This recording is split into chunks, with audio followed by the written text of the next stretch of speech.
வணக்கம் நண்பர்களே. இன்றைக்கி நம்ம எதை பற்றி பார்க்க போகிறோம் அப்படின்னா, கெனைன் டிஸ்டெம்பர் அப்படின்ற நாயை தாக்கக்கூடிய, நாயை கொல்லக்கூடிய ஒரு கொடிய நோயை பற்றி தான் நம்ம பார்க்க போகிறோம். இந்த கெனைன் டிஸ்டெம்பர் அப்படிங்கிற நோய் எதனால் வருது அப்படின்னா, நம்ம கரெக்டாக அந்த பப்பியில் இருக்கிற டைமில் நம்ம வேக்சின் கரெக்டாக போடாததுனால தான் இந்த நோய் வருது. இந்த நோய் எப்படி பரவுது அப்படின்னா, ஒரு நாய்கிட்ட இருந்து, ஒரு அஃபெக்டான டாக்ல இருந்து இன்னொரு நாய்க்கு காற்று மூலம் பரவுது. அதே மாதிரி கிளைமேட் சேஞ்ச் ஆகிற போதும் இந்த மாதிரி நோய் வர்றதுக்கு உண்டான வாய்ப்புகள் இருக்குது.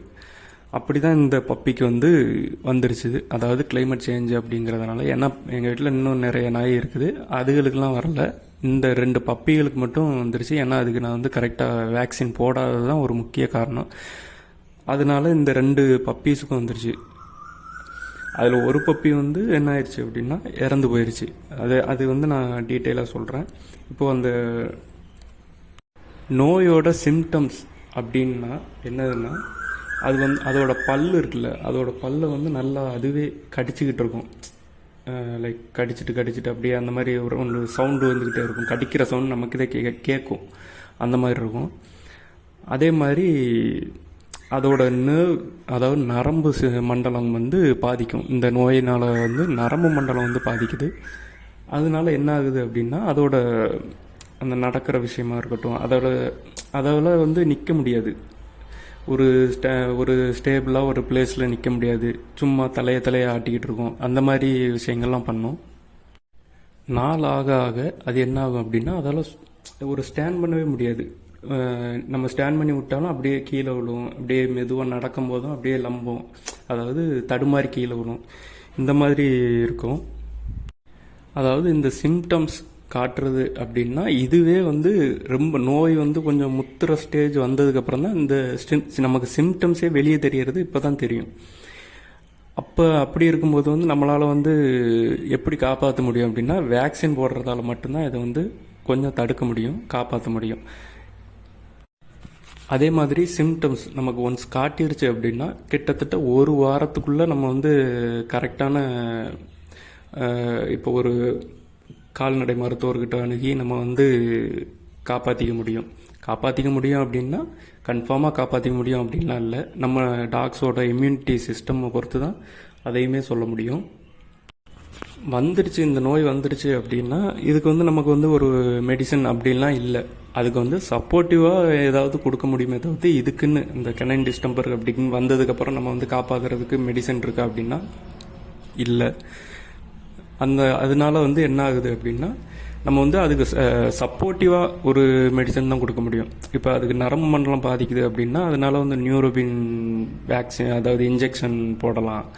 அதுக்கப்புறம் ஆன்டிபயோட்டிக் இன்ஜெக்ஷன் ஏதாவது போடலாம். இந்த மாதிரி சப்போர்ட்டிவாக கொடுக்க முடியும். இல்லை இந்த மாதிரி தான் கொடுக்க முடியும். சப்போர்ட்டிவாக ஏதாவது கொடுக்க முடியும். வேறு மற்றபடி நமக்கு இதுக்குன்னு ஒரு மெடிசன் இருக்கா அப்படின்னா இல்லை. அதனால தான் இந்த நோய் அப்படின்றத தாண்டி இந்த வேக்சின் அப்படிங்கிறது எவ்வளோ முக்கியமான ஒரு விஷயமா இருக்குது அப்படிங்கிறது ஒரு புரிதல் ஏற்பட்டிருக்கு. இப்போ நிறைய பேர் சொல்லுவாங்க, நாட்டு நாய் அப்படின்னா வேக்சின் போட தேவையில்லை, அதுக்கு பெருசாக மெயின்டைன் இருக்காது, நாட்டு நாய்க்கு எதிர்ப்பு சக்தி இருக்குது அப்படிங்கிறது. இப்போ உள்ள காலகட்டத்தில் இந்த ஸ்ட்ரீட்டில் இருக்கிற டாக்ஸுமே மோஸ்ட்லி நிறைய டாக்ஸுக்கு அந்த ஸ்கின் இஷ்யூ வருது. ஏன்னா இப்போ காலநிலை மாற்றங்கள்னால எல்லா டாக்ஸுக்குமே எல்லா நோயுமே அஃபெக்ட் ஆகுது. அப்படி இருக்கிறப்போ அந்த வேக்சின் அப்படிங்கிறது ரொம்ப முக்கியமான ஒரு விஷயம். நம்ம கரெக்டாக அந்த பப்பி பீரியட்லேயே அதுக்கு வேக்சின் கரெக்டாக போட்டால் மட்டும்தான் இந்த மாதிரி நோய்கள்லேருந்து நம்ம நாய்களை காப்பாற்ற முடியும். எந்த நாயாக இருந்தாலுமே சரி. இப்போ நம்ம வீட்டில் ஒரு நாய் வளர்க்குறோம் அப்படின்னா, அது நாட்டு நாயோ ஸ்ட்ரீட் டாக்கோ இல்லை ஃபாரின் ப்ரீடோ, இப்போ ஃபாரின் ப்ரீடோ எதுவாக இருந்தாலுமே நம்ம கரெக்டாக வேக்சின் போட்டு கரெக்டாக ஃபாலோ பண்ணணும். அப்படி நம்ம ஃபாலோ பண்ணால் மட்டும்தான் நம்மளோட டாக்ஸ் நம்மளோட லாங் டைமாக நம்ம கூட இருக்கும். இல்லைன்னா இந்த மாதிரி சில இழப்புகள் ஏற்படும். அதனால் வேக்சின் ரொம்ப முக்கியமான ஒரு விஷயம். கரெக்டாக வேக்சின் ஃபாலோ பண்ணுங்கள் எல்லோரும். வேக்சின் வந்து நாய்களுக்கு அப்படின்னா 9-in-1 வேக்சின் அந்த மாதிரி ஒரு விஷயங்கள் இருக்குது. அப்போ அந்த மாதிரி வேக்சின் போட்டோம் அப்படின்னா இந்த கெனைன் டிஸ்டம்பர் அப்படிங்கிற நோய் மட்டும் இல்லாமல் நிறைய இன்னும் பார்வோ வைரஸ் அந்த மாதிரி அதுவுமே ஒரு உயிரை கொள்ளக்கூடிய ஒரு நோய் தான்.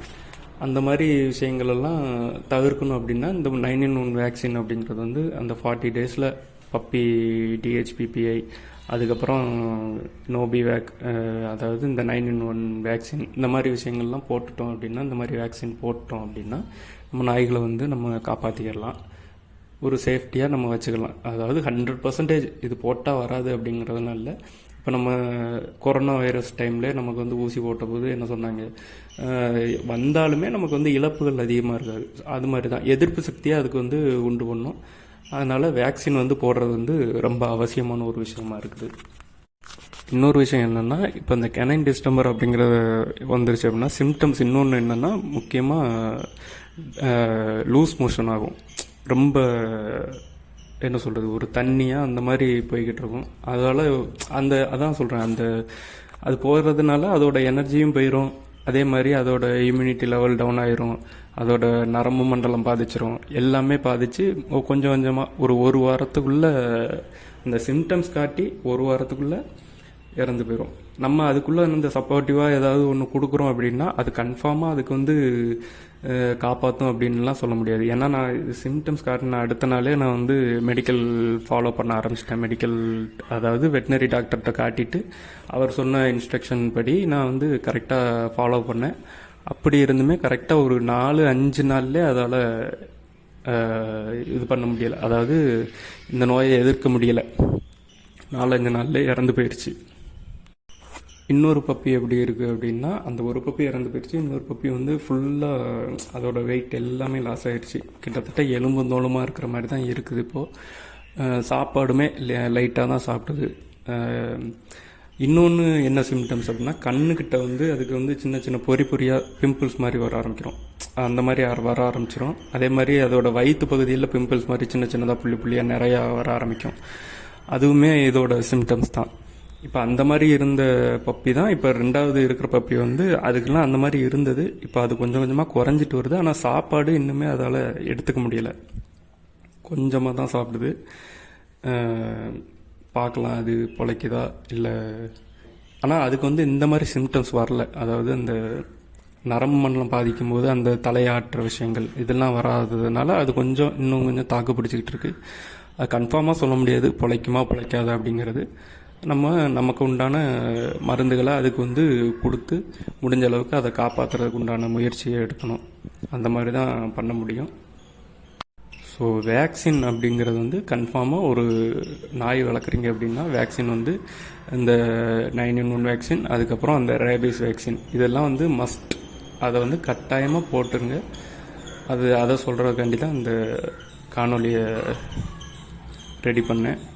ஸோ எல்லோரும் பாருங்கள், பார்த்து தெரிஞ்சுக்கங்க. Thank you all, take care. வணக்கம் நண்பர்களே. இன்றைக்கி நம்ம எதை பற்றி பார்க்க போகிறோம் அப்படின்னா, கெனைன் டிஸ்டம்பர் அப்படின்ற நாயை தாக்கக்கூடிய, நாயை கொல்லக்கூடிய ஒரு கொடிய நோயை பற்றி தான் நம்ம பார்க்க